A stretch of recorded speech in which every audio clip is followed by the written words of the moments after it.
Hello and welcome back. Just quickly before I start, please like and subscribe if you enjoy these videos. I tend to forget to put this in, so I'm doing it first. I'm very excited to share this one though, because this is the first oil painting that I've done in a long time. I'll also be doing this one on the Windsor & Newton oil paper.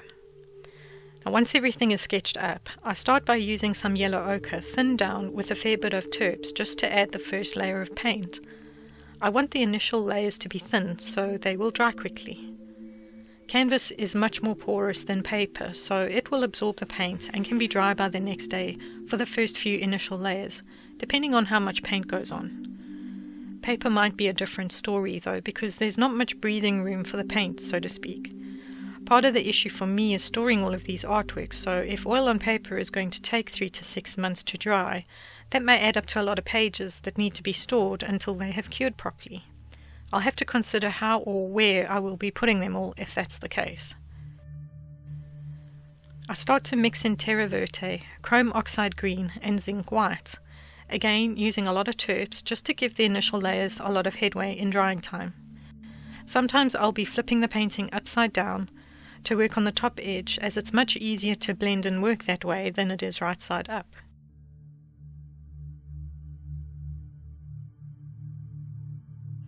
As you can see here, I'm working topsy-turvy while using a palette knife to get the paint to blend in. I'm using zinc white, so I want to keep it as clean as possible, and a palette knife tends to add more flat solid colour better than a brush does.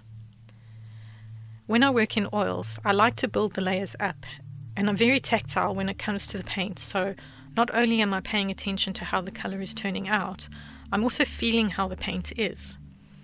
If there's too much oil in the paint, then it becomes quite slippery, and I don't really want that for this layer.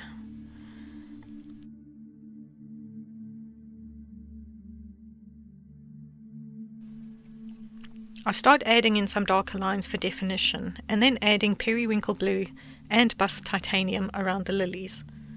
I'm keeping the colours simple and just plotting them out where they need to be. The aim for the first session on this painting is to do layer 1 of all the water first. If I manage to do more than that, great, but if not, it's easy to pick up from round 2.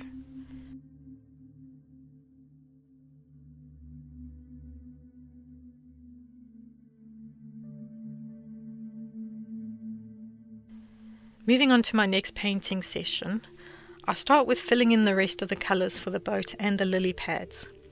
Once the majority of the painting is filled in, I go back to areas I worked on during the previous session and start to emphasize where I want more contrast or details.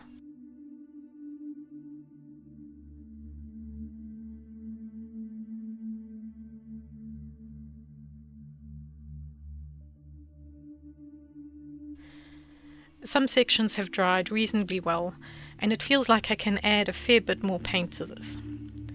With the second layer of paint, I'm not really mixing in any terps, so the colours will start to become much brighter and richer as the painting progresses.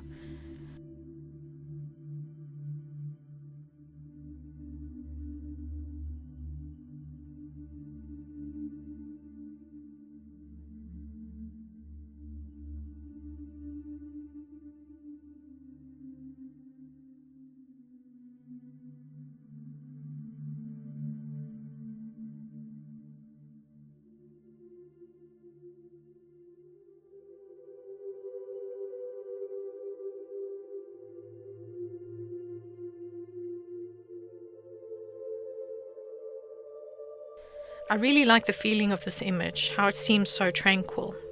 I'm considering doing this but on a wide canvas and rearranging the scene to suit the different size, maybe add a few more lilies in it.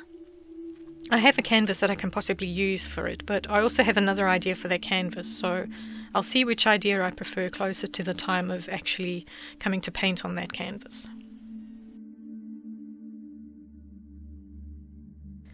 This painting is more symbolic than it is decorative for me, so the obvious idea is that the boat is the journey or passage through life. The flowers are the little spiritual gems along the way, or the gifts that we receive or maybe give to the world, or possibly give to ourselves. The lantern on the boat is there to assist in the way.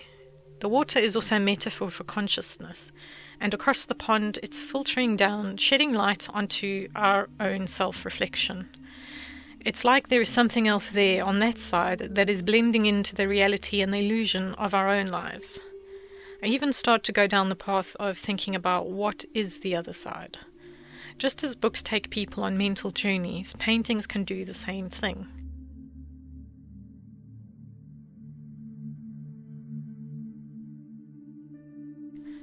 Water is a common theme for paintings, and one that I would like to explore more of. There is often the suggestion of painting a replica of one of the great masters to understand their process better and improve your own skills. I've never really done this, but one artist that I really wouldn't mind having a crack at would be Ivan Ayvazovsky. I hope I said that right. He is famous for his seascapes, and some of his paintings are absolutely magnificent. I really like the 3D aspect to artwork, so when I paint something and it looks like you can just put your hand inside the painting, it makes it that much more special to me. Water also tends to give that 3D effect, so not only is there the linear perspective, the horizon line, what's closer has more clarity than what is further away, but then there's also the transparency depth to water. So when you look into water, how much can you see of what's submerged below? And then there's also the layer of the water, like all the reflections of the top of the water. So it can be quite complicated, but I think it's a fun thing to learn. And the suggestions are always generally, paint something until you really get comfortable with that subject and then move on to something else. So I might plan a few paintings in just to do some studies on water and see how I get on. So I finish off this one, and for the most part I'm happy with the way it turned out. I was using black for the darkest shadows, which I know is not ideal, but I needed so little of it that it just made better sense to use that in this case. I have also decided to use bulldog clips and a twisted paper clip to act as a hook, and then hang this off the end of my shelves. I have like a fabric type of shelving unit in the art room, and it has these gaps where I can just hang the paintings off the sides. So the surface of the paint is dry enough to touch, but there is still a bit of a sticky, tackiness to it. So I'm going to leave this hanging and then just see how long it takes for all that stickiness to go away. And that kind of wraps this video up. So I hope you enjoyed it. Take care. Bye.